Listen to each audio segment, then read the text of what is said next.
How do addictions form? When we experience strong negative feelings, emotional traumas and experiences, corresponding deep memories are formed in our mind. When a person experiences strong emotional excitement, a very deep image is recorded in the subconscious mind, which is associated with those emotions. Every time a person thinks about an event that caused strong experiences, emotional tension and excitement, the subconscious mind reproduces the inner feelings experienced at that time. If a painful event is often remembered, the human mind reproduces and constantly experiences the same negative feelings. The human body relives those negative emotions and feelings. If an unpleasant event is remembered often, we feel constant tension and stress. A person simply gets tired, because constant tension and stress consumes a lot of energy. When a person experiences constant stress and tension, he starts looking for salvation. A person wants to forget and escape from an unpleasant emotional state as soon as possible. Most of the time, people find ways to forget themselves in order to escape from tension and stress. These are usually activities that make people feel happy. When we engage in pleasurable activities, dopamine is released in our brain. Dopamine is the hormone that gives us a feeling of happiness. Although healthy and beneficial activities such as sports, walking or meditation help the brain to release dopamine, we are looking for simpler, faster and easier ways to do this. We are usually too emotionally exhausted due to the stress we experience, and we no longer have the strength to force ourselves to exercise. In addition, during sports, we do not get as much dopamine as we do from other activities, which usually become bad habits. Also, during sports, dopamine is not released immediately after starting sports, but only after a certain time.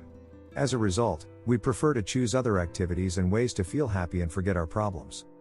People are looking for ways to forget in the shortest possible time and feel happy at least for a while. The following activities are most often found, which later become bad habits. Computer games, psychological addiction. Scrolling on social networks, psychological addiction. Use tobacco, psychological and physical dependence. Use alcohol, psychological and physical dependence. Other drugs, psychological and physical dependence. Eating foods high in fat or sugar, psychological and physical addiction.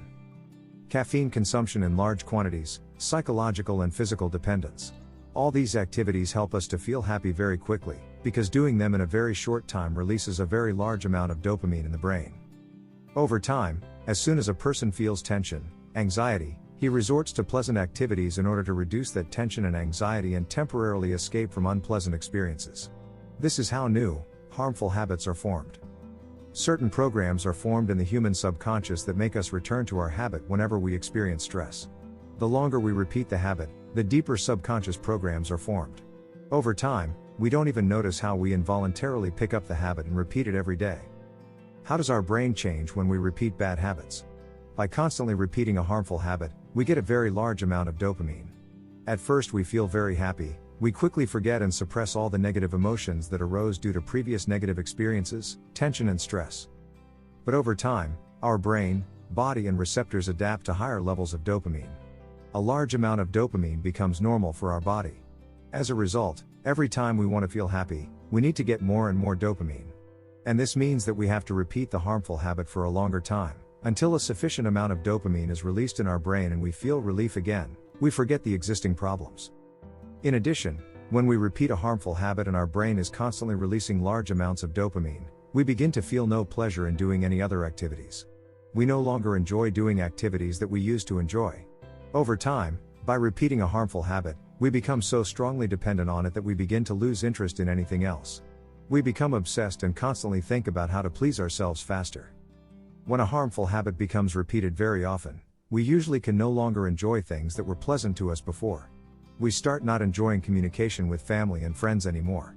We no longer feel happy observing nature and walking in it. Nothing gives us pleasure anymore, except a bad habit, which we have to repeat even more often, just to feel the pleasure when dopamine is released in our brain. Where to start to break addiction?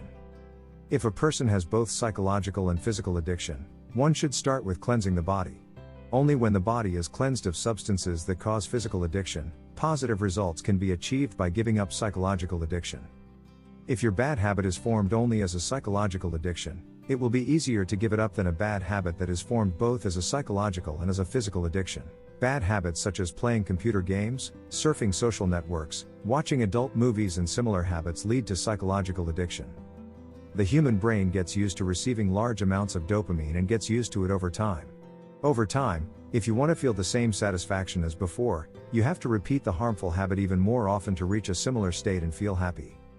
It doesn't matter what kind of psychological addiction a person has. Any of these needs to be tackled from the root. To get rid of a bad habit, we must first of all find out the reasons for its formation. As we mentioned at the beginning of this article, the psychological reasons for the formation of addictions are usually stress, tension, strong negative experiences, and emotional trauma.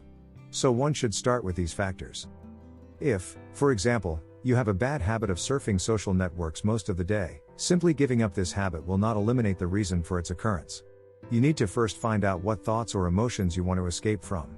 You need to understand what is causing those emotions, thoughts, stress, and tension. When you look inside yourself and find out the reasons for the addiction, you should start reprogramming your subconscious mind so that those reasons no longer cause negative thoughts, emotions, stress, and tension. Let's give an example. Let's say you've gone through a painful breakup with a loved one. Every time you think about that person, you are filled with strong negative feelings, emotions, tension, and stress. It just becomes very difficult for you because you miss that person. Maybe you blame that person, maybe you blame yourself. You are angry at yourself, at the person, and perhaps at life, that it turned out this way. To escape and temporarily forget the negative feelings that arise, you take your smartphone, turn on social networks, and immerse yourself in watching funny and interesting content for several hours. At that time, you run away from everything that surrounds you. Your brain constantly produces dopamine and you temporarily feel relaxed, happier.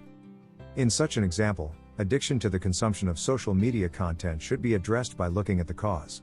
The reason is your broken relationship with a loved one. So you should find out which emotion dominates when you think about that person. You have to understand whether it is anger or self-pity or resentment. When you find out what emotion dominates your mind and causes you so many negative emotions, you can start reprogramming your subconscious. Subconscious reprogramming takes place when you repeat the text of self-suggestion, affirmations before going to bed and waking up in the morning. Before going to sleep and waking up in the morning, you can most quickly and effectively influence your subconscious and teach it new information. When you introduce new information to the subconscious mind, over time it begins to change not only your feelings and attitudes, but also your actions.